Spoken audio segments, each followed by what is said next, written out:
You've no doubt heard about the wind in the willows and Mr. Toad's wild ride. But today you're going to find out about how Mr. Toad's attitude on life relates to the financial world.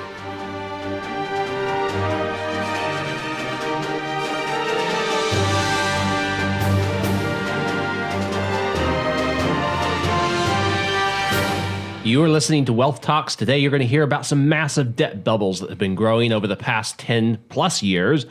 Now the Federal Reserve is raising interest rates, which historically has been like a pin that pricks those bubbles. And you're going to find out, what does this mean for you and your finances, and how can you protect yourself? Well, you need to go back to a little history here, 2008, when the Federal Reserve set policy for adjustable rate mortgages in the subprime mortgage lending disaster that took place in early 2008. Those flexible rates rose, and boom, the bubble in the real estate of $5 trillion was popped. And today, you and I, taxpayers in the United States, are still paying the $22 trillion bailout that Bush and Obama signed us up for. Wow. That's a huge cost, not only just the cost of the bailout dollars, but the economic output that was affected as a result of that subprime bubble that was created. Basically, what a bubble is economic resources, money, and effort, time, people's time. I mean, this is real stuff that we're talking about. It's not just numbers up in a cloud somewhere. These are real numbers in your life. All of these things, they get misdirected in the economy. And so it creates this big bubble over here in one place. And it's allowed to grow bigger, oftentimes because of governmental policies, or in this case, the Federal Reserve keeping the interest rates at a certain place.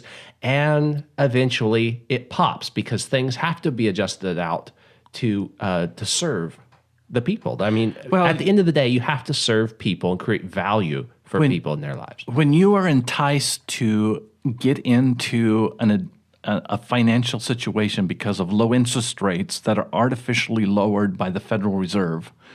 And that's what happened in the subprime lending era, is that interest rates were drastically reduced to entice people in on these flexible, adjustable mortgage loans. And then people thought they could afford it. You thought you could afford it. And then, boom, when the rates went up, the bubble popped and you found out you were in way over your head and the value of your property wasn't worth what you owed on it. And so you walked away from it, and there was a huge transfer of wealth at that point. The wealth went from whoever you bought your home from to the Federal Reserve. Bam, just like that, because they owned your property now because they were the ones that loaned your money. They got it at a discount because of their artificially low interest rates, but they used you as the pawn to make that happen in their life. Yeah, and this is nothing new. This is called the business cycle, or the boom and the bust cycle. It's been going on for years as the banks and the government work with the economy and the monetary system. So let's look at another bubble that's happening today. You no doubt know somebody that owes at least $20,000, maybe $30,000, or some graduate student that owes $250,000 or $450,000 in student loans. Again, it's this low interest rate or this free time period where you can use someone else's money, enticing you to get involved into something that is not going to be in your long-term best interest. And when those interest rates change, or when people can't find jobs based on the education that they went in debt for, boom, that bubble pops. And that bubble today is $1.5 trillion. Now, you might say, well, I don't have any student loan, but you are invested in that $1.5 trillion. And you know how? These student loans are repackaged into investments that are packaged then into mutual funds, which most Americans, maybe you included, have in your 401k. Or your IRA, or some other retirement portfolio that you are depending on for your happy golden years. But when that bubble pops, boom, your retirement is gone, and you're on the hook for a lower lifestyle plus the bailout that will have to come, because these people that are loaning this money are always too big to fail. The government's always going to step in or our economy will crash. Well, think that one through. Yeah. So it's worth noting, too, that the cost of the bubble is often more than even the bubble was, because in the subprime lending bubble, it wasn't a $22 trillion bubble, but the economic cost of it was estimated at $22 trillion. Well, it's already 4 times more than what the actual bubble was. The bubble was $5 trillion for the subprime lending, but it has already cost American taxpayers at least $22,000 just in taxes, not even to talk about the fact that people lost their homes, they lost their jobs. We're not even talking about that economic factor. These bubbles are huge, and you need to learn how to protect yourself from these bubbles, because it's this kind of volatility that can wipe out your financial future before you even can say Jack Sprat. So this isn't the only bubble, the student loans, that's happening out there today. What's another bubble that that we're looking at? Well, I think this one is even more dangerous, John, to you, because $9 trillion of commercial loans, corporate loans. Now, these are different than student loans. These are different than home mortgage loans. Corporate loans, business loans, commercial loans have to be recalculated sometimes every 3 months. Yeah, so sometimes every quarter the interest could be changed on these. There is $9 trillion sitting in corporate loans right now, business loans. That's a huge bubble, and it's getting bigger as this so-called expansion in our market is taking place. And when those bubbles pop, which all bubbles do, what is that going to cost you, the American citizen? What is that going to cost you and your retirement package? What is that going to cost you if you don't protect yourself today from the drastic side effects that these bubbles cost? What is it going to cost? You can only guess at this, and guessing is never a good way to plan your financial future. So the way to protect yourself against these, you don't want to play Mr. Toad on this wild ride here of optimism and then despair as that follows the course of the motor car. Well, one of the things that most financial planners will talk about if you go sit down with them, John, is they're going to talk about your financial risk tolerance. Now, your risk tolerance might be different than what a financial planner will classify your risk tolerance at. So just because you enjoy the crazy ride like Mr. Toad did in The Wind in the Wilds doesn't mean that you really can afford that risk, even though they might classify you in that risk tolerance category. It reminds me of those people that base jump. One base jumper puts it this way: I like being afraid. I like the fear. I enjoy it. In base jumping, everything small dictates life or death. It makes me feel vibrant. Extreme sport athletes have the ability to sustain, cope, and enjoy this amount of stress where other people would say it was a bad experience. That is, of course, until you die. Yeah. And 60% of base jumpers die. Wow. Now, this isn't uncommon in the financial world. People will tell you just because you're young, you have a higher risk tolerance. Lie.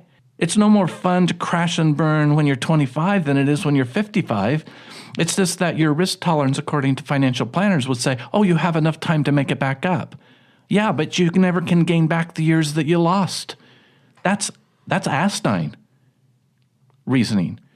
That's assuming a risk that you don't need to assume. You need to be able to keep as much of the money that you make and earn, regardless of what age you are. And that is why you need to understand the difference between what's called risk tolerance and protecting yourself and building sustainable wealth. So think about it this way. Instead of risking everything when you're young and have the time to make it back up, supposedly, what if you start a guaranteed, secure foundation now, today, And then when you go out and take risk in different areas, you're not putting your whole financial foundation at risk. You're taking a risk over here in this corner. If it does well, great. If it doesn't, well, you still have your foundation. And that's the key to protecting yourself in both from these bubbles and from different life events that will happen. I mean, life is unpredictable. We know things are going to happen that we didn't plan for ahead of time. You know that. So if you plan accordingly, then your finances will be much more robust than if you plan for it any other way. If you take a wild ride like Toad's motorcar, then you're heading for disaster. Well, what is your risk tolerance? What is your planning for retirement? What is your planning for the financial future? Nobel economists Robert Merton and Myron Scholes have said that you've taken an entirely wrong look at planning for your financial future. If you're trying to hoard up large amounts of money in a 401k or IRA, they say that's la-la land. And the reason is the inherent risk in such type of planning is that it takes exactly the wrong approach. It emphasizes large account balance and investment returns, thereby encouraging you to amass the largest portfolio, which pushes you into way too much risk that you can tolerate. That is brilliant.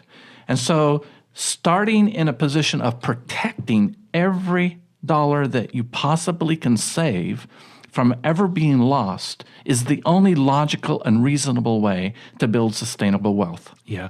And risk is a funny thing. People think they understand it, but it's been shown that even the experts, the people who crunch the numbers all the time, you notice they're always crunching numbers. They're re-crunching things that didn't turn out.